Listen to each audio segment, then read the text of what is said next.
Warning contains spoilers for Episode 7 of Star Trek Discovery. Ain't no party like a Star Trek Discovery party, cause a Star Trek Discovery party has time loops. It also has an uninvited guest Harcourt Fenton Mudd Rainn Wilson, the Rouge charlatan who was last seen left behind in a Klingon prison ship in Episode 5 Choose Your Pain. Harry Mudd didn't forget this slight by Captain Lorca Jason Isaacs, who left him for dead, and not only does he not forgive Lorca, Mudd concocted an ingenious scheme to exact his revenge. With Episode 7 magic to make the sanest man go mad, Star Trek Discovery succeeds in tackling the classic Trek trope of time travel. Like the Enterprise has many times before, or rather, will many times to come, the Discovery finds itself caught in a causality time loop engineered by Mudd. Well aware that the Discovery is the greatest weapon Starfleet has against the Klingons and is turning the tide of the war in the Federation's favor, Mudd cut a deal with the Klingons to steal the Discovery and its revolutionary spore displacement drive, and sell it to the enemy empire. How he goes about his plot could make a man go mad, so well explain Mudd's machinations. Related, who is Harry Mudd? What started out with the crew of the Discovery having an epic party turned into an epic nightmare. The ship crossed paths with an injured Gormagander, which is a kind of space whale that feeds on solar winds.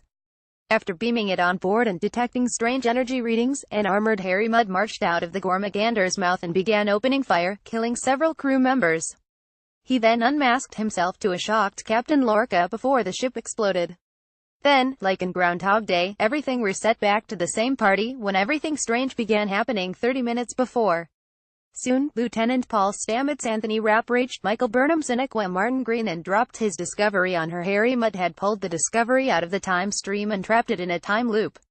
Stamets was able to figure out what was happening because he somehow exists outside of the time loop and is able to retain all of his memories after each reset.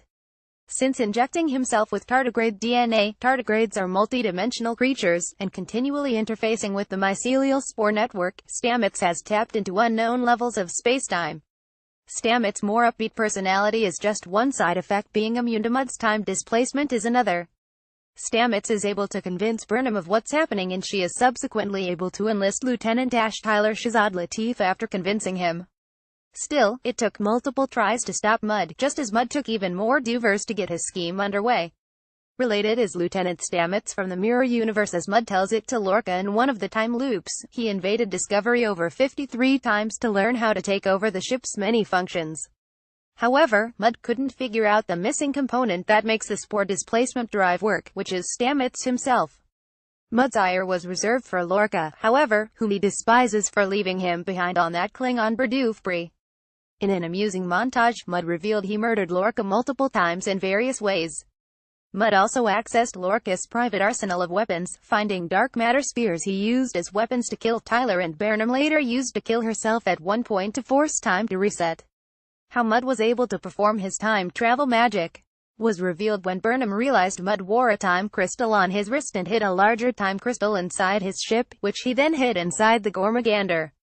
It's unknown whether Mudd's time crystal is similar to the Bajoran orb of time seen in Star Trek Deep Space Nine. Tyler later offered the intel that Mudd once shared when they were cellmates in the Klingon prison. Mudd bragged about once using similar technology to break into a Betazoid bank.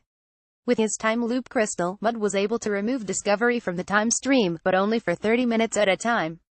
After 30 minutes, Discovery would explode, but the time loop would reset, allowing Mudd, who retains all his memories, to start all over again and keep trying new things until he learned everything he needed to learn, which included taking over all of Discovery's computer functions and installing himself as Captain Harry Mudd. Related, Discovery's Klingon connection to Star Trek Deep Space Nine. Mudd, however, couldn't have known that Stamets could also retain his memories, and confided in Burnham.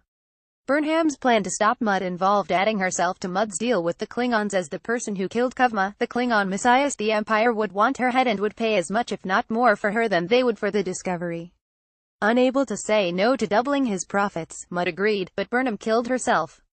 This forced Mudd to continue with rather than end the time loops after had captured all of the Discovery, including the secret that Stamets was the missing component of the spore drive.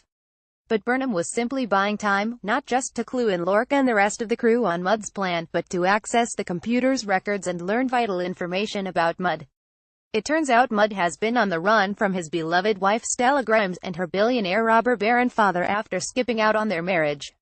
Once they turned the tables on Mudd, they revealed they made contact with the Grimes, and that they, not the Klingons, were the Combs coming to meet Discovery once Mudd restored the ship back to the normal timeline. Burnham and the crew captured Mudd and turned him over to his in-laws, which seems like a slap on the wrist compared to the murder and mayhem Mudd achieved, even if it turned out not to be permanent. While an engaging, mind-bending time travel adventure very much in keeping with classic Star Trek, the episode's biggest flaw lies in its depiction of the Klingons themselves. Though the Klingons remained entirely off-screen, Discovery's conceit that this proud and deadly warrior race would be open to, and have the financial means for, a wild scheme with a human con-man to buy Starfleet's most advanced starship and the technology it contains is a tough pill to swallow for Star Trek fans. This plot is more like something the Ferengi would attempt, rather than the Klingons. However, Rainn Wilson's malevolent version of Harry Mudd successfully elevated himself from a humorous antagonist to a first-rate Star Trek villain, with a lust for vengeance against his Starfleet captain would rival even Con Ricardo Montalban himself. Here's hoping Mudd's next return to Discovery is just as rollicking a good time. Star Trek Discovery streams Sundays at 8:30 p.m. on CBS All Access, on Space in Canada, and on Netflix internationally. Ad-free browsing, over 10,000 videos all in one access. Join for free. Go Premium with Screen Rant. Go Premium.